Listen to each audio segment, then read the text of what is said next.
La Suisse n'a rien à voir avec les colonies. C'est un petit peu plus compliqué que ça.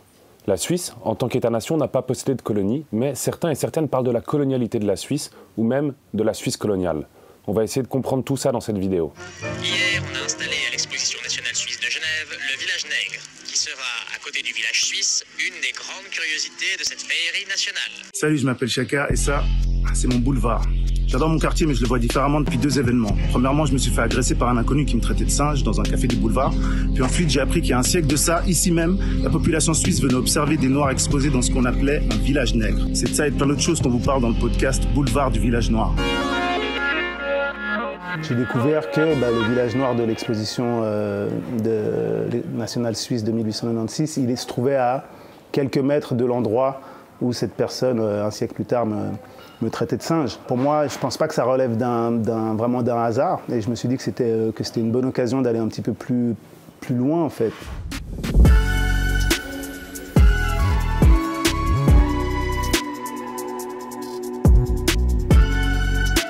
Les gens ont tendance à dire oui, il y a des personnes bêtes partout, il y a des ignorants partout, mais le racisme, c'est quelque chose de plus profond que ça, c'est quelque chose de plus ancré que ça, je pense, dans notre société. Et puis je pense que c'était à partir de ce moment-là, j'avais une manière de pouvoir en parler.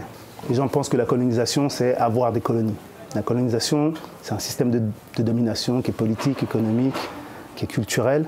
Et c'est un système de domination auquel des Genevois, des Suisses et la Suisse a pris part. Toute une partie des personnes qui sont d'origine africaine et qui sont suisses, elles sont aussi d'une certaine manière issues de ce rapport de domination et de la colonisation dans un certain sens, au sens large ou au sens plus propre et plus direct. Et d'ailleurs, c'est ce que j'ai un petit peu dénoué dans le podcast par rapport à ma propre histoire. C'est aussi un besoin de vérité, un besoin de connaître notre histoire, un besoin de savoir un petit peu comment se situer, d'où on vient, et de réussir à se sentir impliqué dans le récit national.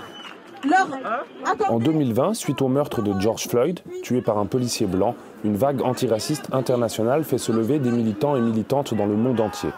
À Genève, une grande manifestation Black Lives Matter rassemble plus de 20 000 personnes. Ces mobilisations ont aussi été l'occasion pour des militants et militantes de parler du passé colonial de la Suisse.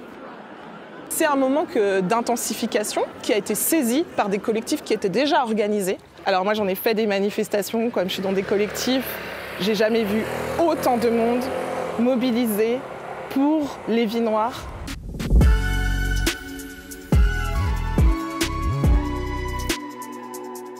Il n'y aurait pas de prise de conscience sur le passé colonial suisse sans la mobilisation des collectifs, principalement formés par des personnes affectées dans leur corps et dans leur vie par les effets présents du colonialisme. C'est hyper important de connaître l'histoire coloniale et l'histoire de la traite négrière et de l'esclavage pour comprendre les relations de pouvoir dans le présent, les relations sociales dans le présent. C'est-à-dire qu'on ne peut pas comprendre, pour donner un exemple très concret, moi je ne peux pas comprendre quand j'étais enfant, encore aujourd'hui, des fois il y a des gens qui se permettent de mettre la main dans mes cheveux sans même me demander. Donc en fait ce rapport de consommation et d'exotisation d'une partie de mon corps qui participe du racisme genré, je ne peux pas la comprendre si je ne comprends pas comment, en fait, en Suisse, ici même, dans l'espace où on se trouve, en fait, il y avait des Africains qui étaient montrés et exhibés dans des zoos au peuple suisse. Ça formait un regard colonial, un regard racialisant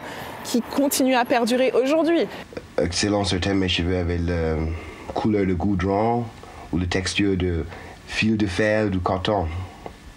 On disait en plaisantant que je devais le laisser pousser pour m'en faire un manteau d'hiver.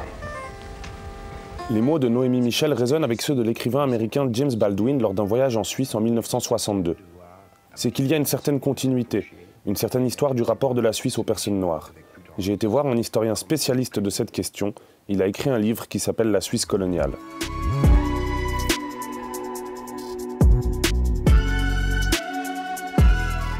Alors nous sommes ici au Collège Saint-Michel à Fribourg. C'est une petite collection mais qui s'est accumulée. C'est une collection à base scientifique sur laquelle on travaille.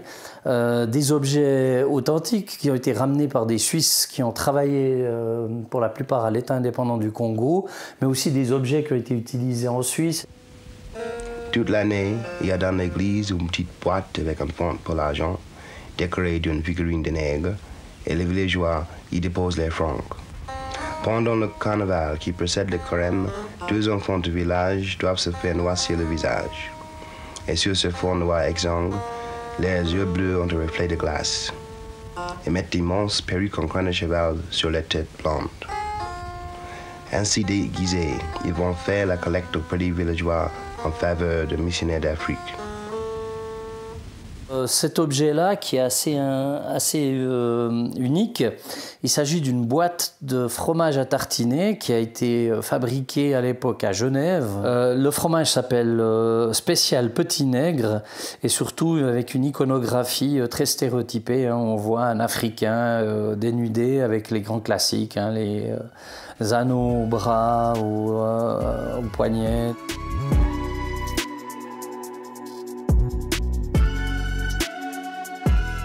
Donc au fil du temps, j'ai constitué cette petite bibliothèque et puis on découvre des titres qui sont parfois choquants, comme par exemple ici l'ouvrage de René Gouzy que j'ai fait relier, publié à Lausanne, et le titre est assez évocateur du genre de littérature qu'on pouvait produire à l'époque en Suisse aussi. En tant que gouvernement quantité politique, la Suisse n'a pas eu de colonie, donc formellement on pourrait penser qu'elle n'est pas coloniale. En revanche, il y a des individus, des groupes et des institutions qui ont contribué à développer cette idéologie coloniale alors qu'il n'y avait aucune justification territoriale pour le faire. On a eu donc plus un esprit colonial, on peut plus parler de colonialité de la Suisse. On peut dire que la Suisse n'est pas un îlot au milieu du monde occidental, au contraire, elle est complètement intégrée dans le système occidental. C'est une nation petite, mais qui a les mêmes ambitions, en tout cas les mêmes revendications sociales et culturelles que la plupart des puissances coloniales. Bien sûr que le colonialisme est une forme d'expression d'un racisme dans un contexte donné, dans une période donnée, avec des populations spécifiques. Donc il s'agit d'un exemple de racisme, comme il y en a malheureusement beaucoup d'autres. Ce thème n'apparaît pas du tout dans les programmes scolaires. Donc c'est clair qu'il mérite une place nouvelle, en tout cas une place bien plus importante que celle qui figure ou qui figurait actuellement dans les écoles, tout en gardant bien sûr une mesure, c'est-à-dire que c'est un thème parmi d'autres pour travailler et lutter contre le racisme à l'école. Donc ça me paraît fondamental qu'on aborde aussi cet aspect-là. Oui. Si le passé colonial de la Suisse n'est pas enseigné dans les écoles, ce sont les collectifs antiracistes qui s'en chargent, comme Afro-Suisse qui organise des visites guidées à Genève.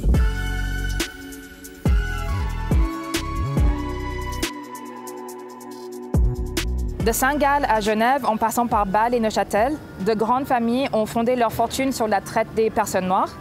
On estime qu'entre le XVIIe et le XIXe siècle, la Suisse aurait participé à la déportation et à l'exploitation de plus de 170 000 esclaves. Parmi les personnalités dont le nom revient souvent, il y a Carl Vogt. Ce scientifique genevois prônait une véritable hiérarchie raciale. Un bâtiment de l'université de Genève portait son nom jusqu'à ce qu'une mobilisation amène à ce qu'il soit débaptisé. Le boulevard Carl Vogt, lui, existe toujours.